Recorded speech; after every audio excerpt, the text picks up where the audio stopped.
নমস্কার।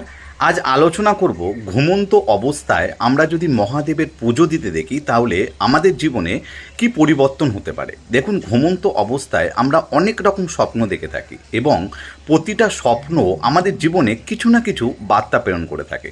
তাই ঘুমন্ত অবস্থায় আমরা যদি মহাদেবের পুজো করতে দেখি সেটি আমাদের জীবনে খুবই একটা ভালো বার্তা প্রেরণ করে।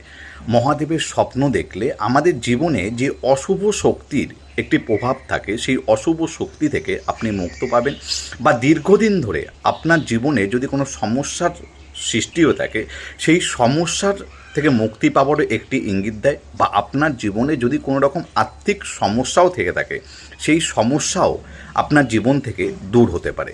এক কথায় বলতে গেলে মহাদেবের পুজো করা যদি স্বপ্নে দেখা যায় আপনার জীবনে অনেক ভালো কিছু পরিবর্তন নিয়ে আসতে পারে।